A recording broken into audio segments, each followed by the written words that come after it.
Asya,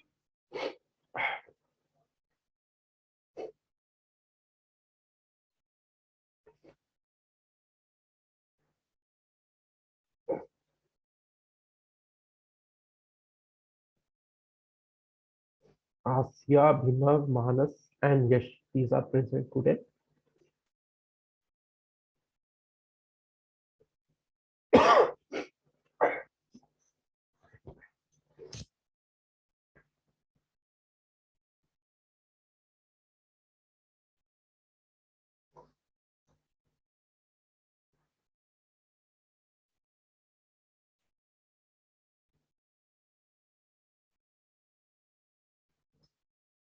Linear programming is one more chapter, but I think we have done linear programming earlier only.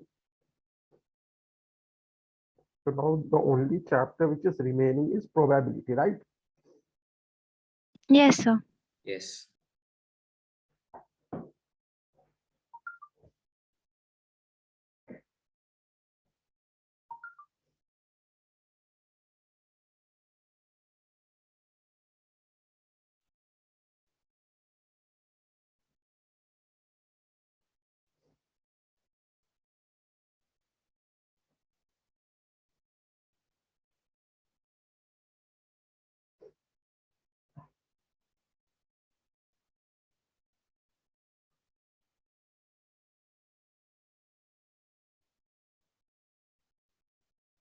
Okay, so let us start.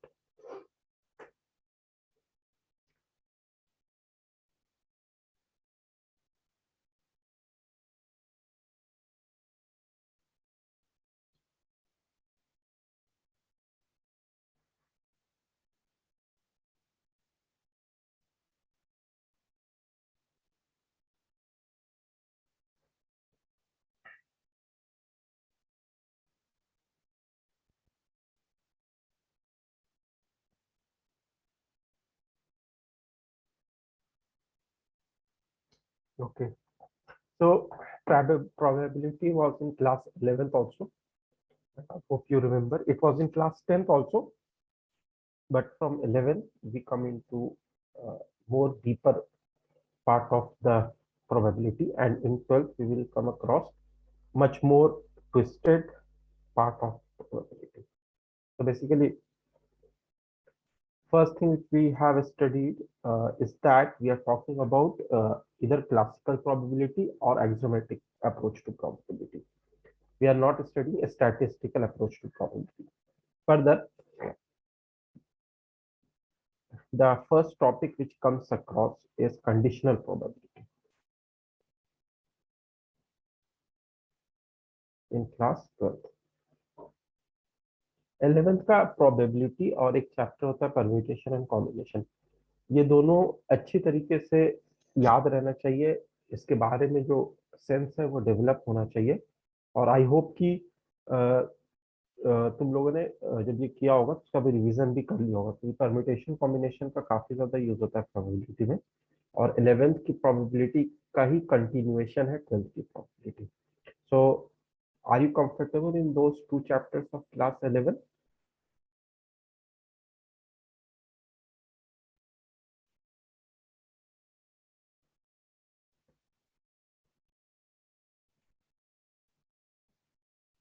No response is coming. I hope that you can manage. So अगर तुमने अभी revise नहीं किया है recently, तो एक काम जरूर करना कि आज की क्लास के बाद परम्यूटेशन कॉम्बिनेशन और क्लास 11 की प्रोबेबिलिटी जरूर रिवाइज कर लेना. तो अभी तो हम आज की क्लास में उतना ज्यादा उनको यूज नहीं करेंगे, लेकिन थोड़ा बहुत फिर भी यूज होगा. नेक्स्ट क्लास से हो सकता है कि काफी ज्यादा यूज हो, तो इसलिए ये दोनों चैप्टर्स जो क्लास 11 के हैं उनको रिवाइज करना जरूरी है. So normally what we do is, by the concept of probability, is that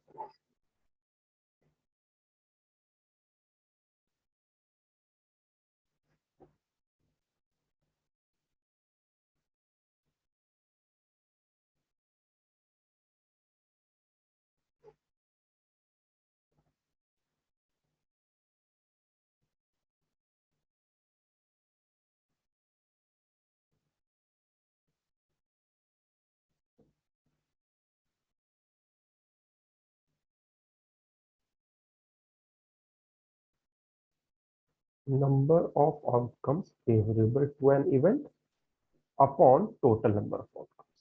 This is the probability of an event to take place. For example, if we throw a dice and we say that what is the probability of getting 2 and 4, so we will say that it is 2 and 4, two numbers out of 6 numbers.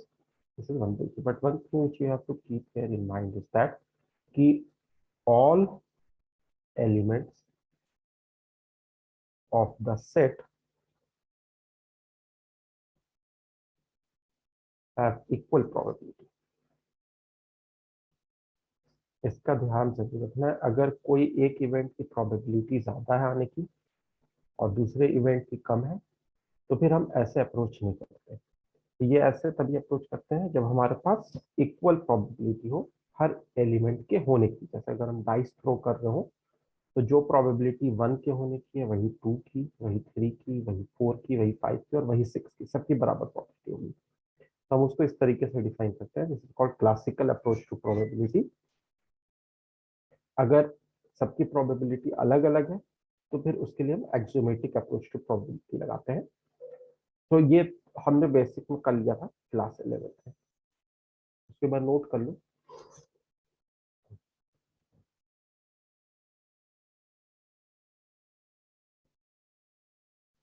तो mainly conditional probability क्या होती है कि अगर कोई एक event हो गया है तो दूसरा एक और इवेंट है उसके होने की क्या प्रोबेबिलिटी, ये होती है कंडीशनल प्रोबेबिलिटी। जैसे अगर तुमसे ये कहा जाए, ये जो मैंने यहाँ पे अभी लिखा था, this was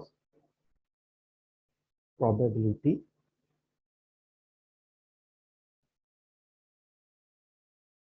of getting 2 and 4, तो वो हो गया 1/3। अब क्या है कि अगर तुमसे ये कहा जाए कि what is the probability that an event A has occurred if B has already occurred. ठीक है, इसका मतलब मैं एक एग्जांपल से समझाता हूँ। मान लो कि ये जो था probability of getting 2 and 4, this was an event B, right. और मैं एक इवेंट ले लेता हूँ ए, वो इवेंट होता है probability of getting prime number, right. तो इस स्टेटमेंट का कंडीशनल प्रोबेबिलिटी को हम ऐसे लिखते हैं, इसका मतलब ये हो गया what is the probability that A would occur if B has already occurred।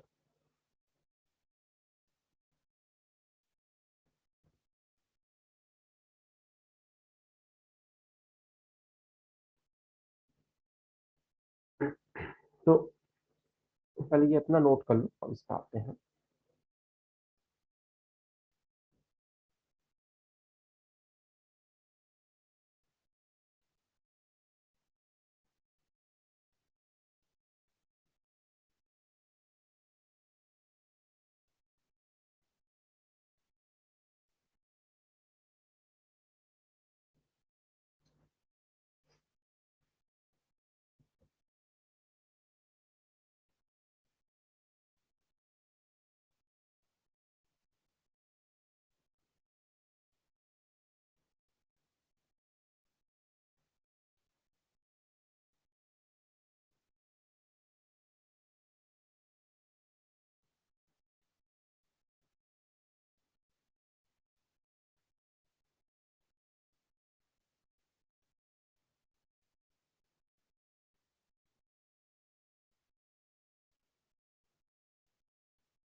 Probability that A would occur if B has already occurred. तो बी क्या था? बी था प्रोबेबिलिटी ऑफ गेटिंग 2 and 4। तो बी में अगर हम एलिमेंट्स देखें तो 2 था, 4। और ए क्या है? Probability of getting prime number. तो प्राइम नंबर कौन कौन सा होता है डाइस में? 2, 3, 5, राइट?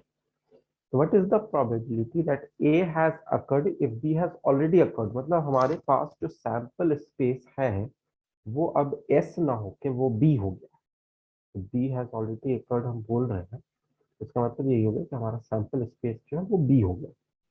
अब A के होने की क्या प्रोबेबिलिटी है?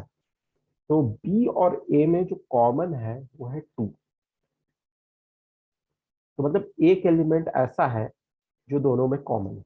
तो 1 अपॉन, और बी में कितने एलिमेंट्स है? 2 एलिमेंट्स। तो 1/2 विल बी योर आंसर। मतलब अगर बी हो जाता है तो इसका मतलब ये है कि ये 2 भी हो सकता है या 4 भी हो सकता है। लेकिन अगर हम ए लाना चाह रहे हैं तो 2 और 4 में से 2 ही ऐसा एलिमेंट है जो ए में भी पाया जा रहा है। तो 1/2 is the probability, conditional probability that A would occur if B has already occurred.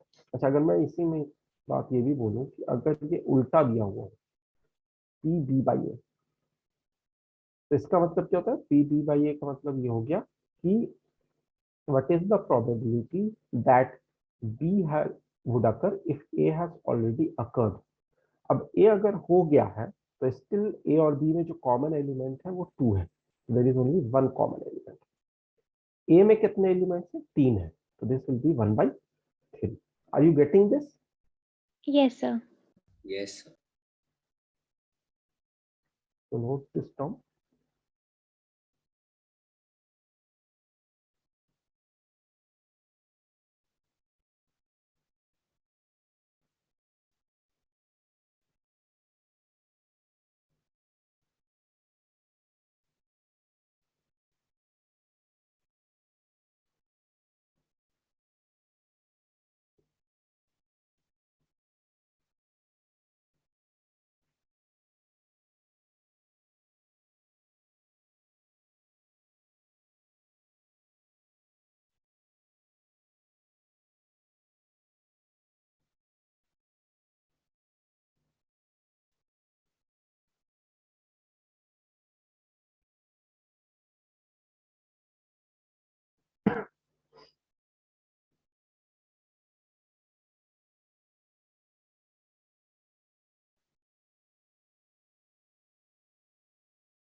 तो अगर हम इसका एक फॉर्मूला लिखना चाहें, पी ए बाई बी का क्या मतलब हुआ, पी बी बाई ए का क्या मतलब हुआ, तो right it like this.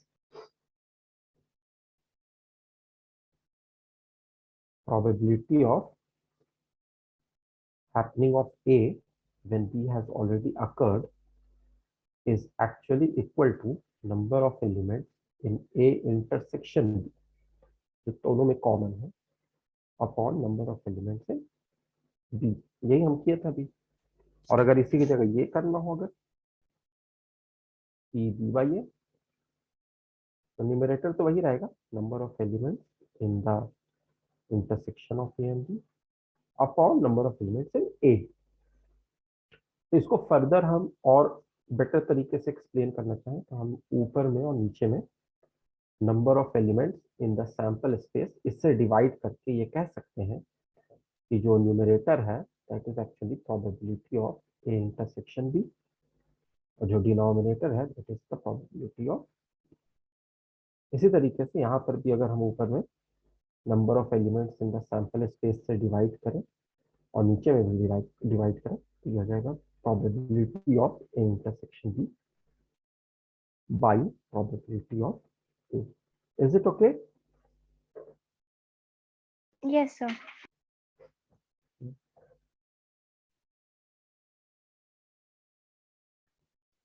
So if we see few questions on conditional probability,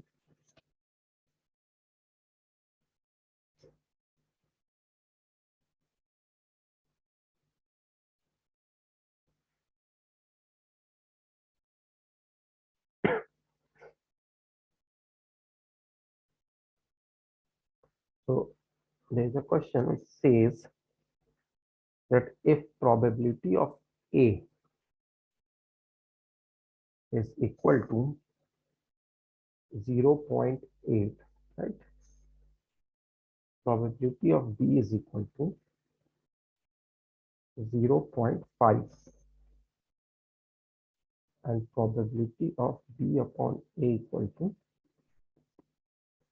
0.4. Find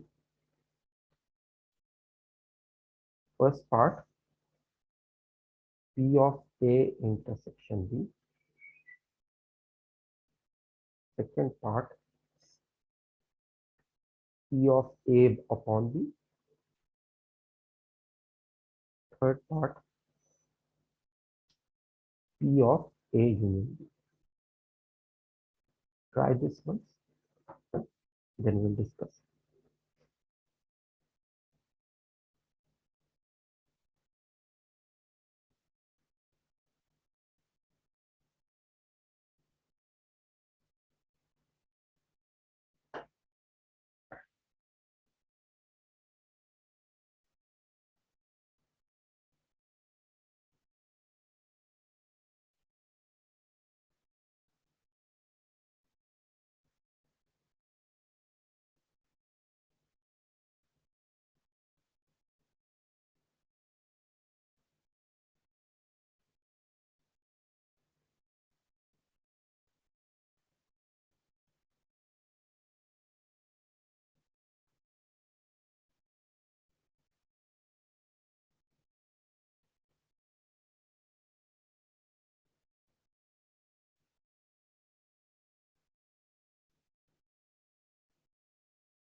यश ने आंसर दे दिया 0.32, 0.64, 0.98. Let us wait for others also.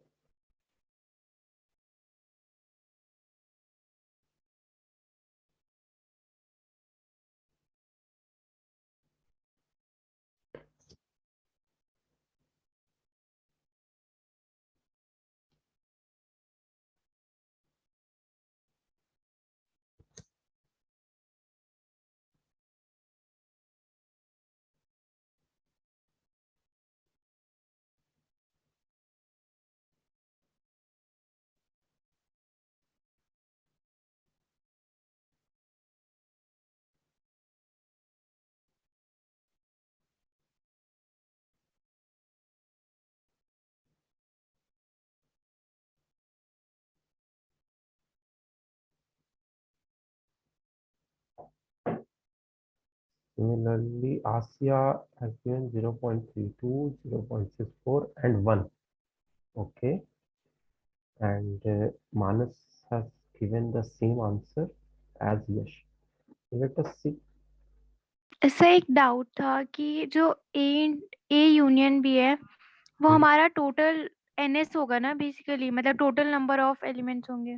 नहीं नहीं, ए यूनियन बी एनएस नहीं होगा। ए यूनियन बी का मतलब हुआ कि वो एलिमेंट जो ए या बी में है, लेकिन जो एलिमेंट्स ना ए में है ना बी में है वो तो बाहर रहेंगे। जैसे कि मान लो ए है, ये बी है, और हमारा जो यूनिवर्सल सेट है ये सैंपल। तो जो यहाँ पर एलिमेंट होगा वो तो ए यूनियन बी का पार्ट नहीं है, लेकिन सैंपल स्पेस का पार्ट तो है। Okay sir.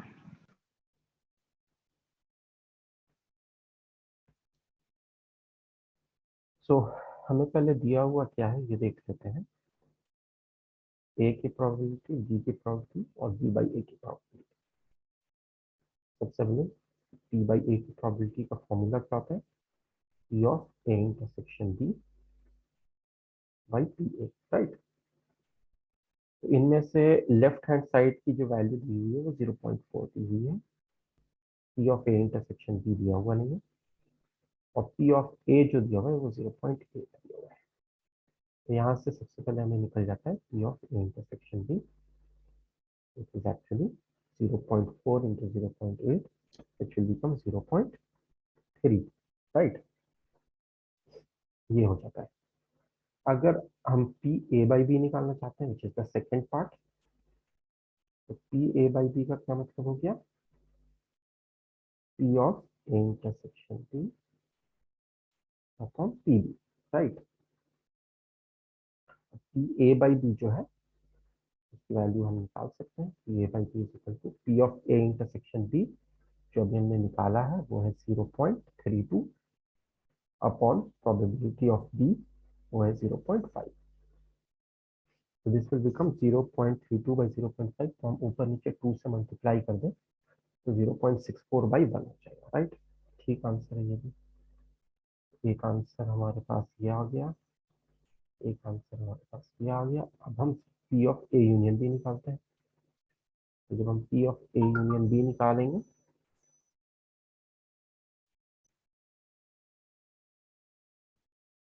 तो इसका जो एडिशन का फॉर्मूला हम लोग क्लास 11th में पढ़े थे, that is that P A plus P B minus P of A intersection B, ठीक है।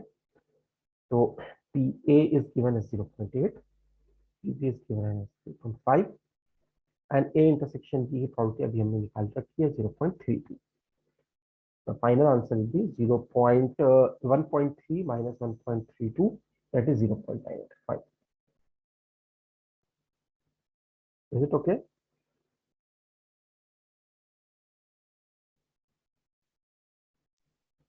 Yes, sir.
एक क्वेश्चन और है इस तरह का, कंडीशनल प्रोबेबिलिटी का, जो हम लोग डिस्कस कर सकते हैं।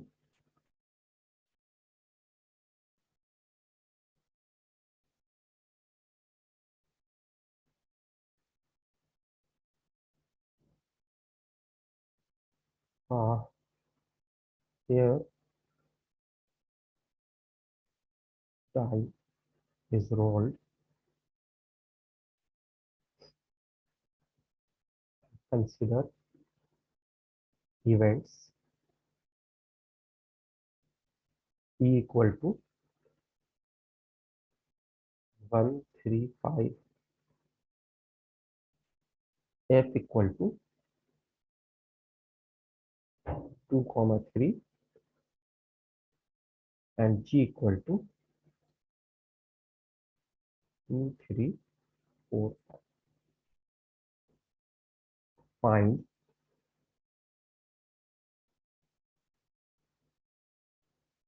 P of E by F, P of F by E,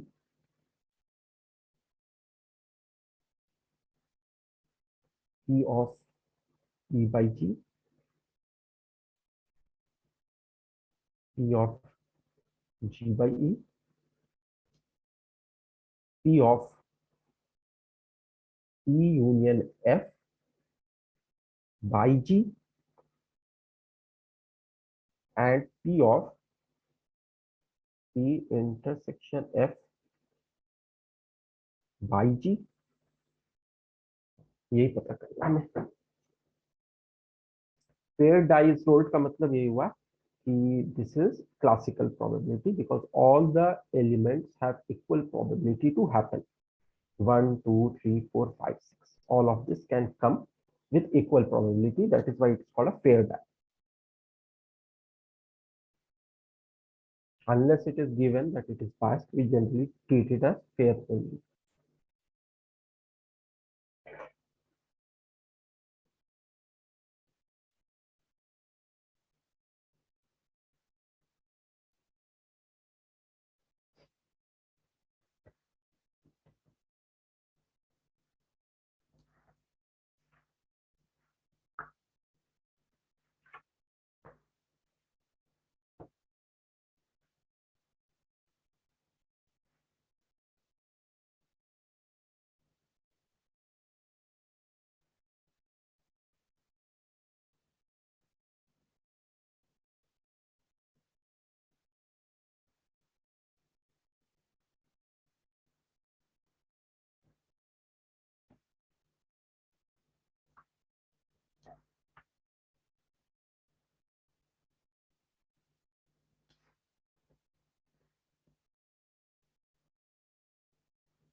sir answer हम फ्रैक्शंस में भी दे सकते हैं ना? हाँ दे सकते हैं।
यश ने तो सारे आंसर दे दिए हैं। Let us wait for others also.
Almost सबने रिस्पॉन्ड कर ही दिया है, तो let us see the situation.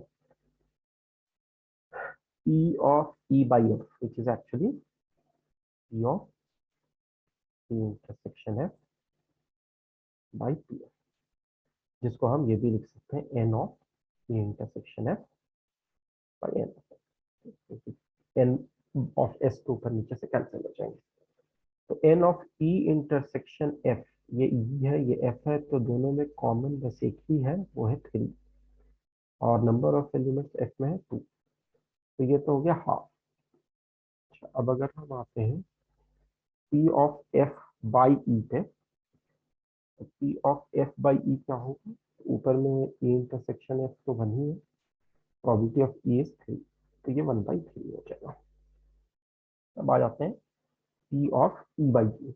E intersection G, that is 3 and 5 दो है, by number of elements in G वो 4 है, तो ये तो हो गया हाफ. G by E करेंगे तो यूपर में तो 2 ही है, और नीचे में 3 है, तो 2/3 हो गया. उसके बाद हम इस पे आ जाते हैं, तो E यूनियन F में कितने एलिमेंट होंगे? अगर हम दोनों का यूनियन ले रहे होंगे तो हमें मिलेगा 1 2 3 5, 4 एलिमेंट हो जाएगा.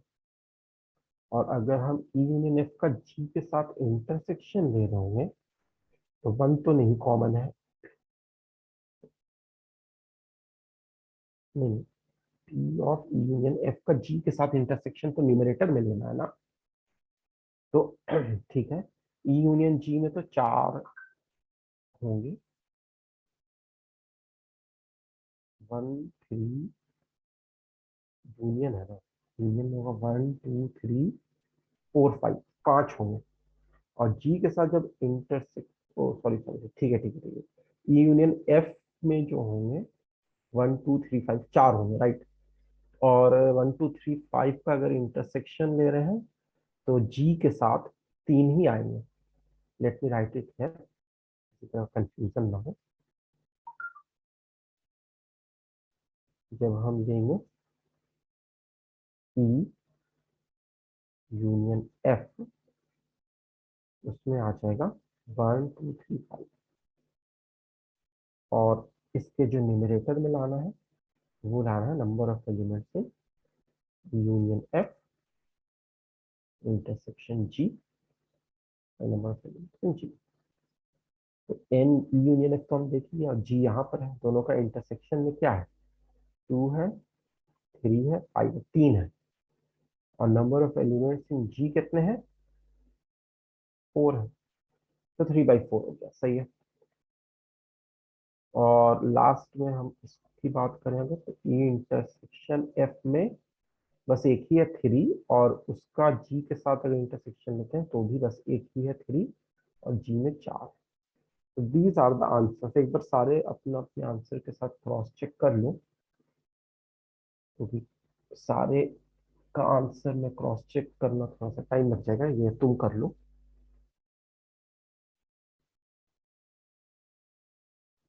And if there is any doubt anywhere, then that can be addressed.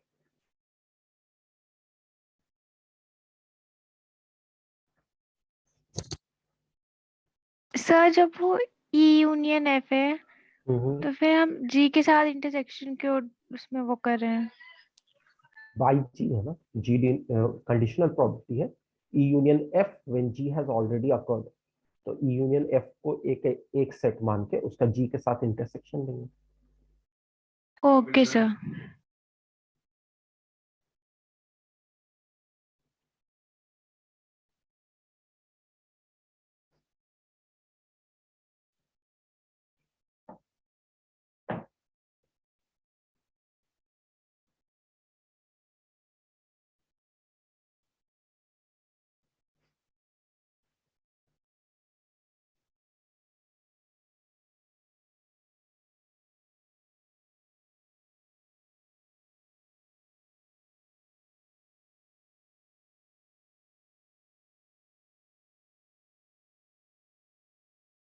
Done sir.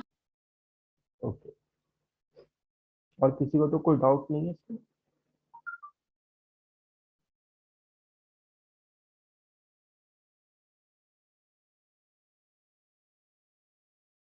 Okay.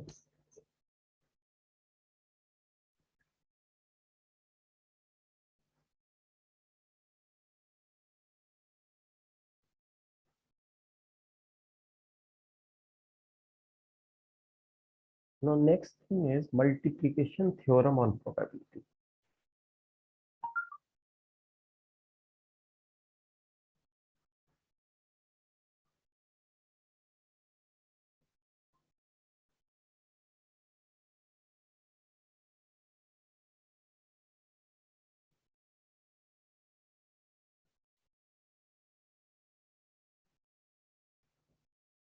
तो जैसे अभी हमने देखा कि ए बाई बी की जो प्रोबेबिलिटी होती है, कंडीशनल प्रॉपर्टी, वो लिखी जाती है probability of A intersection B by probability of. तो इससे हम एक फॉर्मूला निकाल सकते हैं which says that probability of A intersection B is equal to probability of B into probability of A by B। ये फॉर्मूला हम जो डिनोमिनेटर है उसको मल्टीप्लाई कर सकते हैं लेफ्ट, तो ये आ जाएगा।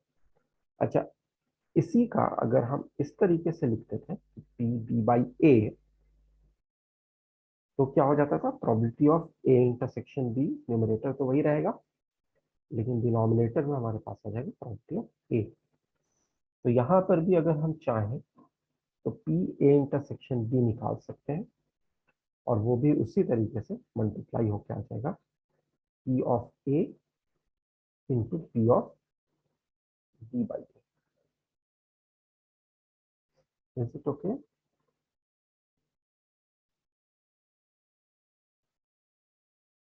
So we can say that probability of intersection of two events is PA into PB by A, or it can also be PB।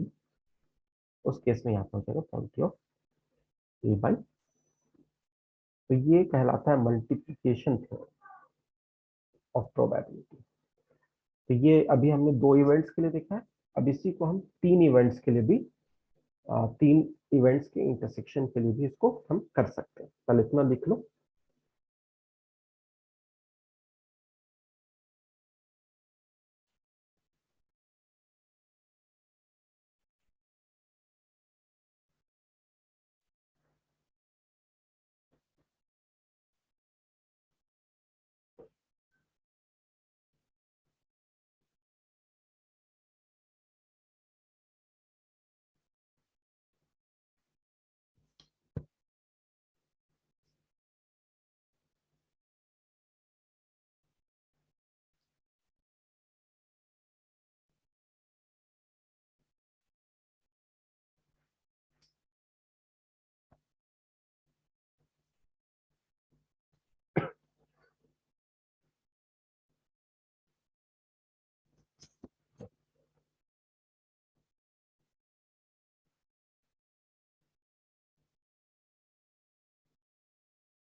I hope you have noted it down.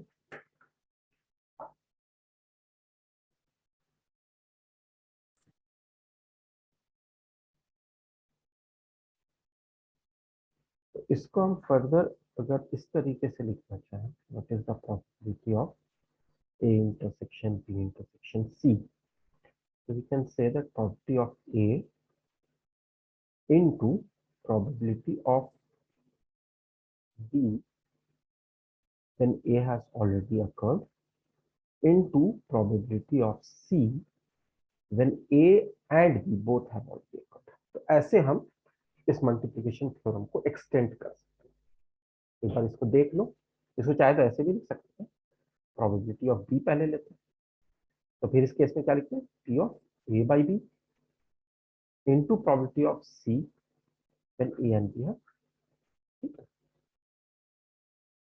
तो इसका भी कुछ example भी हम करेंगे, इससे हमें clear हो जाएगा कि इसको किस तरीके की सिचुएशन में अप्लाई करना होता है।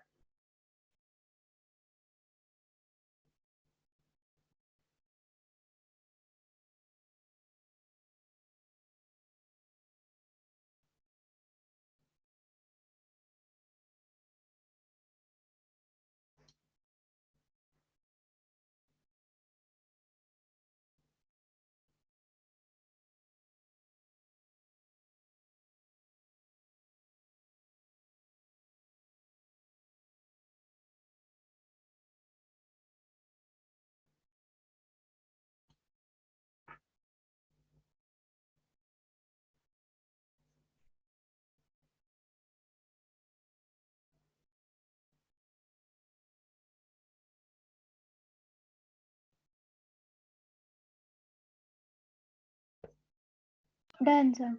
Okay,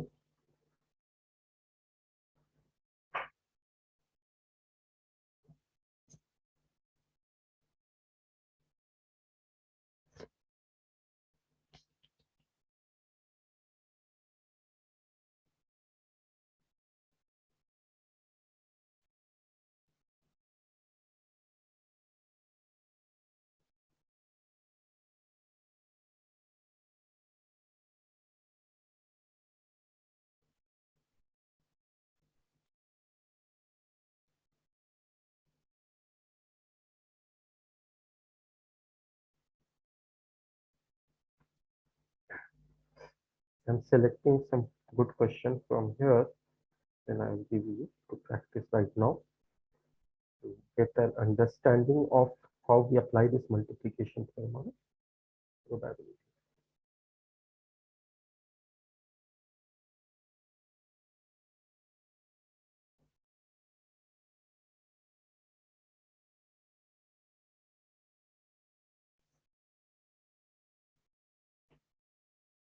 Hmm.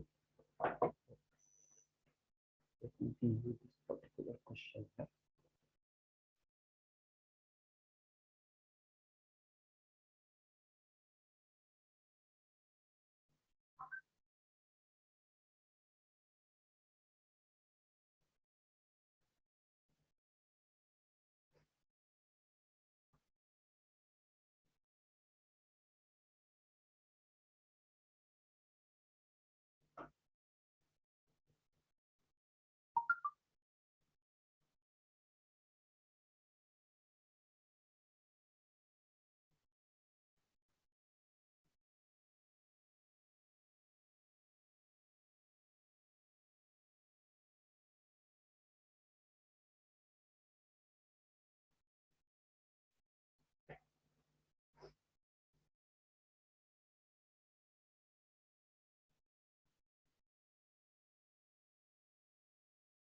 Hmm. So a box contains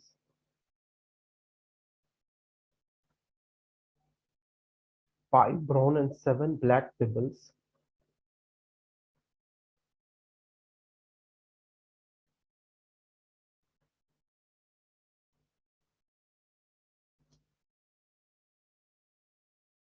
What is the probability of drawing a brown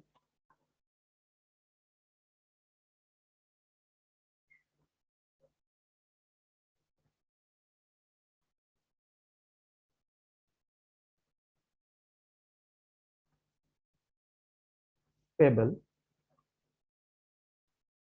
if the first pebble drawn is black?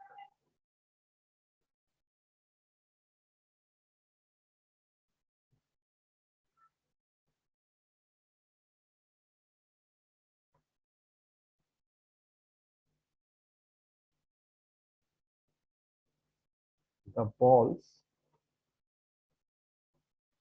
drawn are not replaced in the box.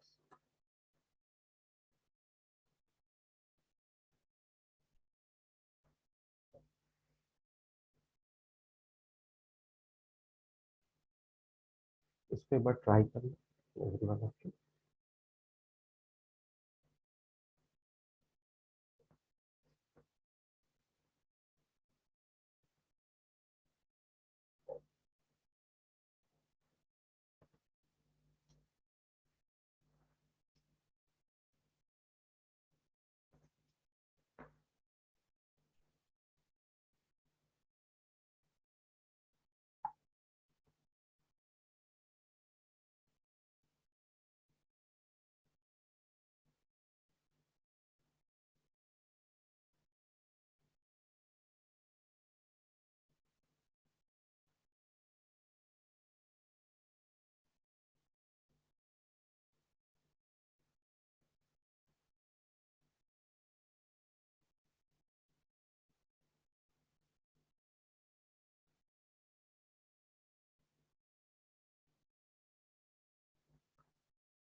Many have given the answer, but answers differ.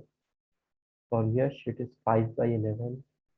For Manas, 5 by 12. Okay. For Asya, 1 by 5. And for Manas again, it is 5 by 11. So, what happens in this box?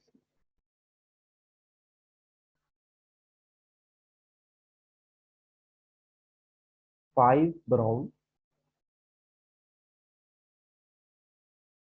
and 7 black. 5 brown and 7 black pebbles are there.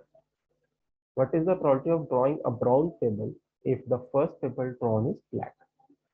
अगर हम जो पहला payable है वो black निकालते हैं तो next payable जो निकलेगा वो ब्राउन निकलेगा, इसकी क्या प्रोबेबिलिटी है? तो इसको हम मैथमेटिकल स्टेटमेंट में कैसे चेंज करेंगे? कहेंगे कि A is the event of getting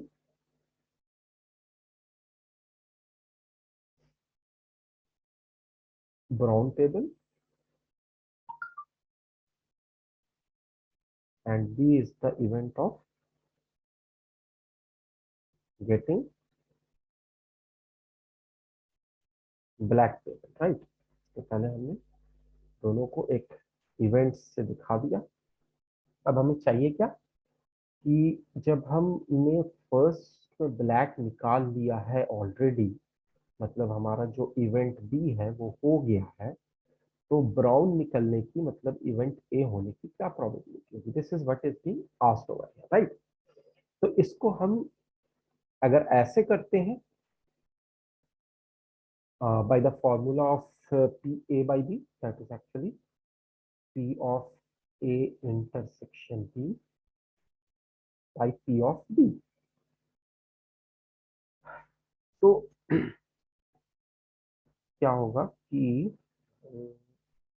ठीक है, इन दोनों के इंटरसेक्शन में तो कुछ है भी नहीं, इसको हम क्या करेंगे कि इसको रीराइट कर लेंगे।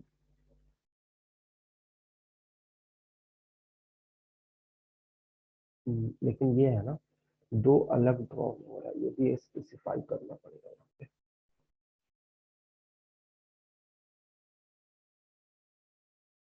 हम्म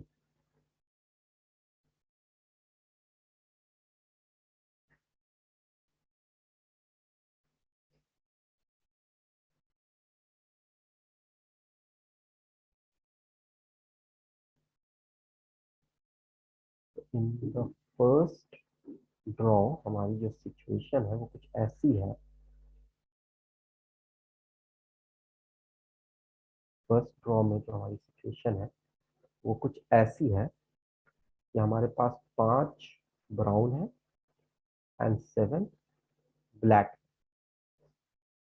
अब जब हमने कहा ये कि पहली बार में ब्लैक निकल गया है, तो जब सेकंड ड्रॉ हम लोग करेंगे तो उस टाइम सिचुएशन हमारी चेंज हो चुकी है, क्योंकि हमारा फर्स्ट टेबल जो है वो ब्लैक निकल गया ऑलरेडी। ठीक है, तो 5 ब्राउन होगा एंड 6 ब्लैक होगा सेकंड ड्रॉ कर रहा हूँ। और इस सिचुएशन में अगर तुमसे पूछा जाए what is the probability of getting black table, नहीं, what is the probability of getting a brown table, तो ये हो जाएगा 5/6 + 5, ये आंसर आएगा। This is what is answer should be. अब ये है कि इसको मैथमेटिकली हम कैसे एक्सप्रेस कर रहे हो, दैट इज इम्पोर्टेंट। तो इसमें हम ये करेंगे,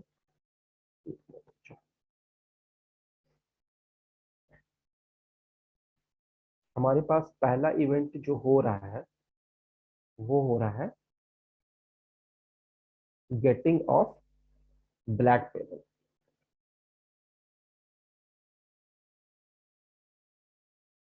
और दूसरा जो इवेंट है वो हो रहा है getting a brown table when black table is already drawn. This is actually P of A intersection B.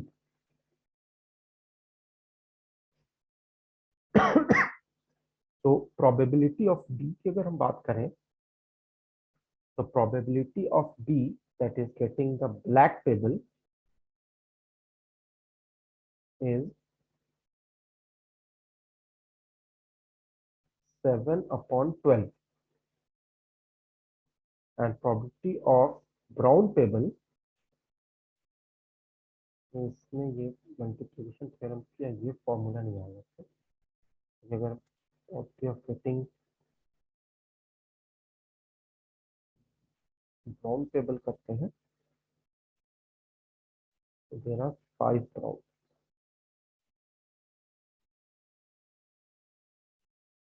नहीं ऐसे तो नहीं होगा, ये ऐसे ही होगा जैसे यहाँ पर मैंने बताया है। इसमें 2 अलग ड्रॉ है। एक्चुअली एक चीज और मुझे अभी बतानी है जिसके बाद this will get more clearer to you, that is independent events. यहाँ पर ये जो 2 इवेंट हैं these are not independent, these are dependent events. तो इंडिपेंडेंट इवेंट और डिपेंडेंट इवेंट में क्या डिफरेंस है ये हमें पता होना चाहिए, तो वो अभी हम लोग देखते हैं। ये क्वेश्चन का तो हम ऐसे ही सॉल्यूशन करेंगे कि फर्स्ट ड्रॉ की जो सिचुएशन है उसको हम अपने आगे लिखेंगे, this is the first draw की सिचुएशन। और जब ये कह दिया जा रहा है कि फर्स्ट ड्रॉ में ब्लैक ऑलरेडी निकल गया है, 1 ब्लैक इज ऑलरेडी विड्रॉन, तो जो नई सिचुएशन बनी है वो हमारे पास क्लियरली ऐसी बनी है, इसमें अब 6 ही ब्लैक रह गए और 5 ब्राउन, तो this will be become 5/11 in the final situation. ये आंसर हो गया। अब ये जो 2 इवेंट्स है A and B, these are dependent events. What do we mean by dependent and independent events? Should I erase this?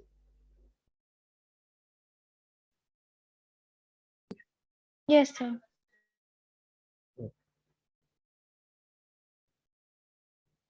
अभी जैसे हमने probability of A by B के बारे में पढ़ा था, that is equal to probability of A intersection B by probability of B, right. अगर A और बी इंडिपेंडेंट इवेंट्स होते हैं, इंडिपेंडेंट इवेंट्स में क्या होता है कि हमारा ए के होने या ना होने से बी के होने या ना होने पे कोई फर्क नहीं पड़ता है, या बी के होने या ना होने से ए के होने या ना होने पे कोई फर्क नहीं पड़ता है। तो एक्चुअली अगर हम बात करें ए और बी इंडिपेंडेंट इवेंट्स की, तो इसका मतलब ये हो गया कि what is the probability of A when B has already occurred is same as what is the probability of A. B हो या ना हो, ए की जो होने की प्रोबेबिलिटी है वो वही की वही रहेगी।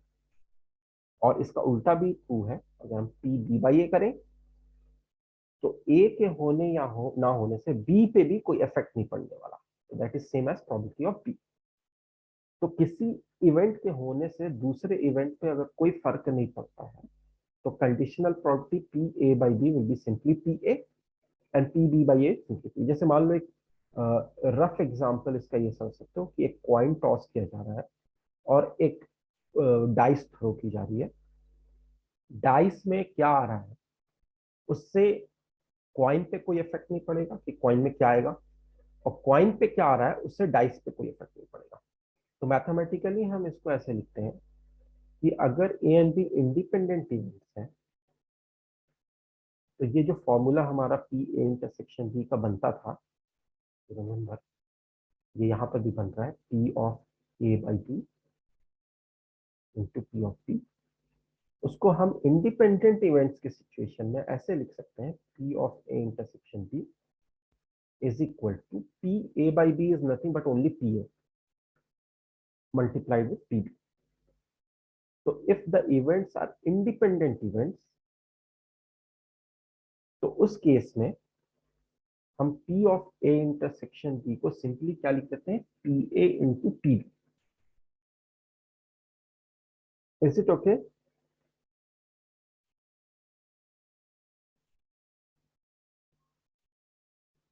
Yes, sir.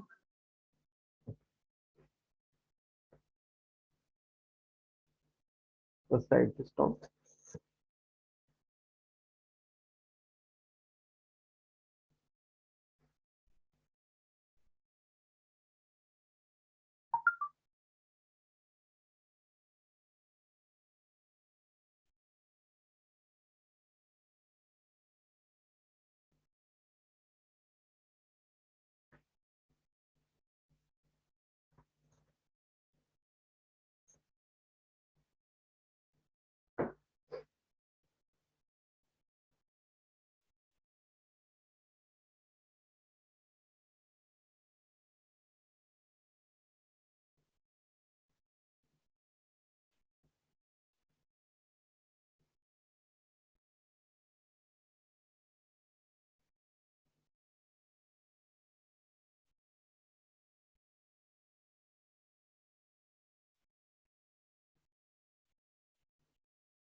तो अभी हमने किया था उस पर रेस कर दूं। Yes, sir. जो अभी मैंने क्वेश्चन दिया था उसमें डेटा क्या था, 7 ब्लैक थे और 5 ब्राउन थे, ऐसा था क्या?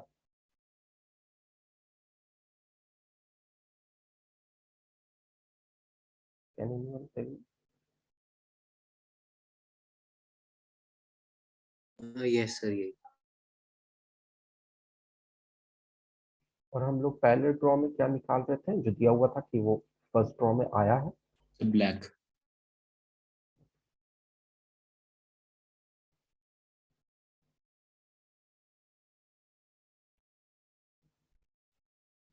अब हमें ये करना था कि what is the probability that brown will come in the second draw.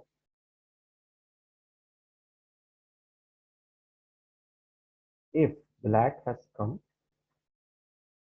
In the first draw, इसको ऐसे लिखना पड़ेगा। तो ये हो गया probability of brown in second draw and black in first draw upon probability of black in first draw. ठीक है, फॉर्मूले के अकॉर्डिंग मैं इसको करना चाह रहा हूँ, सिचुएशन के अकॉर्डिंग तो मैंने देख लिया था। तो फर्स्ट ड्रॉ में ब्लैक के होने की क्या प्रोबेबिलिटी है? तो फर्स्ट ड्रॉ में ब्लैक के होने की प्रोबेबिलिटी है 7/12।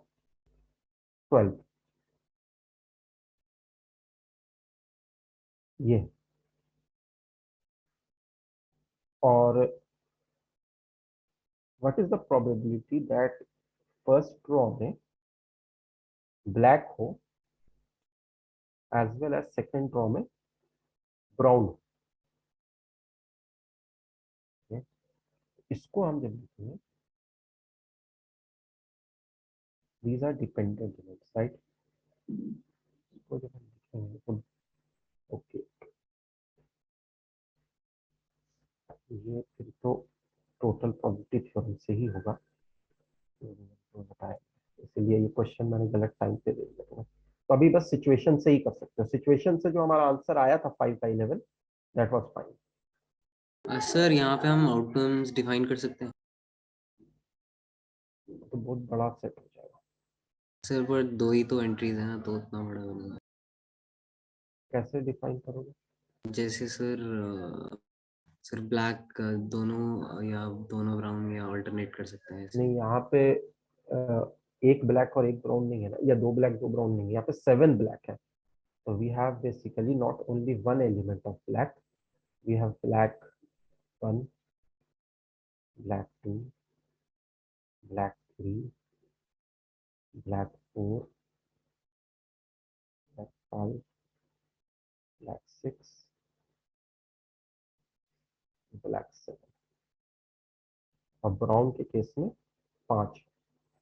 ये तो बहुत बड़ा बन जाएगा अगर तुम उसको बनाओगे तो।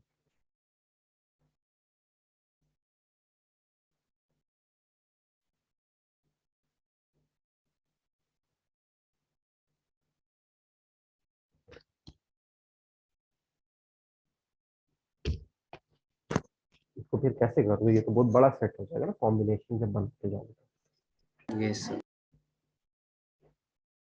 सर बट सारे ब्लैक और सारे ब्राउन तो आइडेंटिकल होंगे। हाँ, आइडेंटिकल होंगे, लेकिन जितने ब्लैक के होने की प्रोबेबिलिटी होगी वो ब्राउन के होने की प्रोबेबिलिटी से ज्यादा होगी ना। ब्लैक के होने की यस प्रोबेबिलिटी क्या है?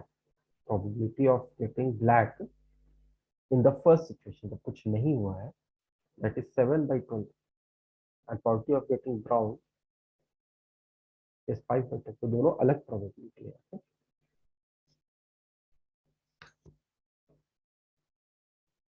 यस यहाँ पर वैसे ही कर सकते हैं जैसे हमने किया था। सर, तो वो वैलिड तो है ना सर? हाँ हाँ, वो बिल्कुल वैलिड है। मैं बस ये दिखाने की कोशिश कर रहा था कि मैथमेटिकली अगर तुम इसको करोगे तो हाउ यू कैन रिलेट, लेकिन वो अभी मैं नहीं बता सकता हूँ। ये जब टोटल प्रोबेबिलिटी थ्योरम मैं नेक्स्ट क्लास में कराऊंगा तब तुम कर पाओगे। तो अभी सिचुएशन के अकॉर्डिंग जो हमने किया है वो वैलिड है। यस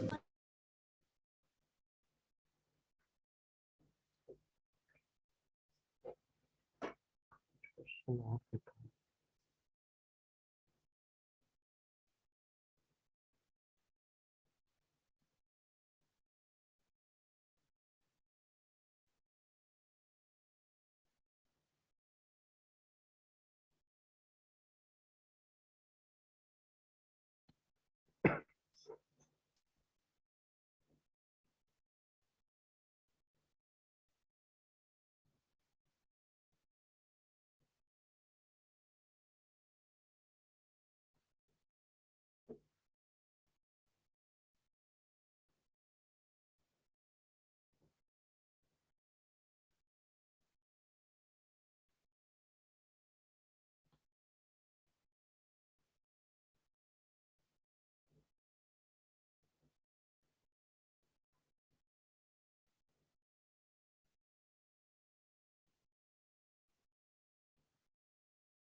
ये क्वेश्चन थोड़ा सा ठीक लग रहा है। मैं पूरा स्टेटमेंट नहीं लिख रहा हूँ, क्वेश्चन का मेन मेन पार्ट लिख दे रहा हूँ। अ बैग कंटेन्स 19 टिकट्स। ये एक बैग है, इसमें 19 टिकट्स हैं, T1, T2, T3, इस तरीके से करके T9 तक। इतने टिकट्स थे इसमें। वो सारे उसी नंबर के अकॉर्डिंग उसमें लिखा हुआ भी है, टिकट नंबर 1, टिकट नंबर 2, इस तरीके से। तो all the tickets are different. A ticket is drawn and then another is drawn without replacement. इसमें से क्या किया गया, 1 टिकट को निकाला गया और फिर सेकंड टिकट को निकाला गया, और जब ये हम दूसरा टिकट निकालेंगे तो ये काम विदाउट रिप्लेसमेंट हो रहा है। मतलब पहला टिकट जो निकला है उसको वापस हम अंदर नहीं रख रहे, जैसे हम पिछले वाले में कर रहे थे। अगर विथ रिप्लेसमेंट कर देंगे तो फिर इंडिपेंडेंट इवेंट रहेगा, लेकिन यहाँ पर विदाउट रिप्लेसमेंट हो रहा है। अब ये बताना है कि what is the probability that both tickets have even number. जरा ट्राई करना है इसको।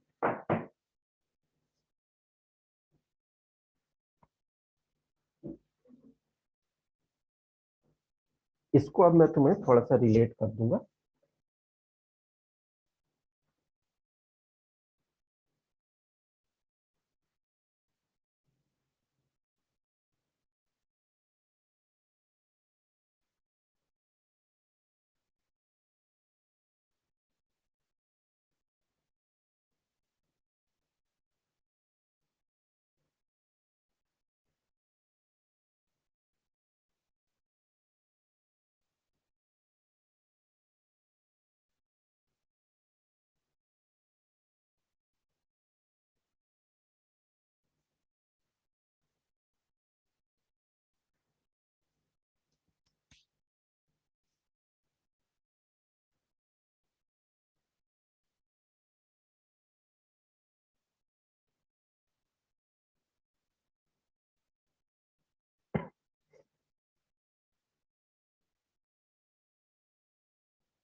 तो ऐसे समझ सकते हो कि फर्स्ट ड्रॉ में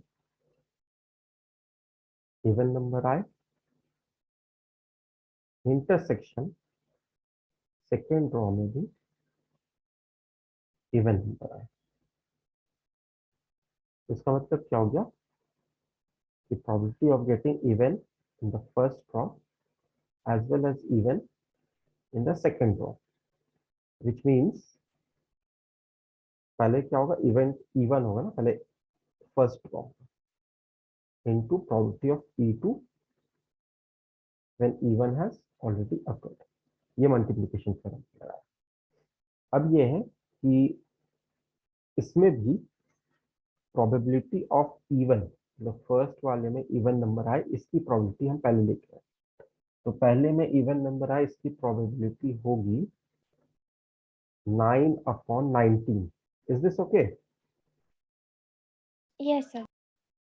और फिर उसके बाद जब पहले में इवन आ गया है तो दूसरे में भी इवन आए इसकी प्रोबेबिलिटी फिर क्या होगी, अब टिकट एक कम हो जाएगा, 18 हो जाएगा, और एक इवन निकल चुका है तो वो भी 8 हो जाएगा, 8/18।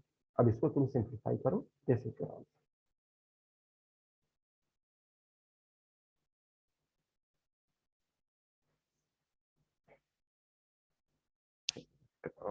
देखता हूँ 4/19 आंसर बता रहा है। आ जाना चाहिए 4/19, ये आंसर है। इसको अगर हम सॉल्व करते हैं,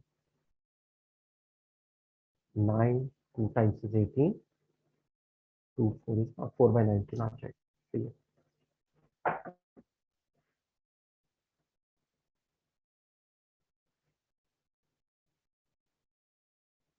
is it clear to everyone?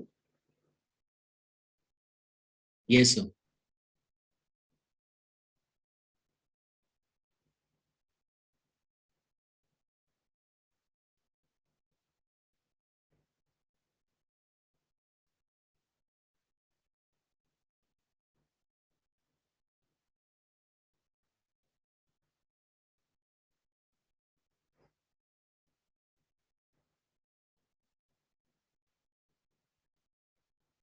Okay, तो आज हम लोग इसको एंड करते हैं। नेक्स्ट क्लास में हम लोग टोटल प्रोबेबिलिटी थ्योरम करेंगे और एक काफी इंपॉर्टेंट है वो है बेस थ्योरम, वो भी करेंगे।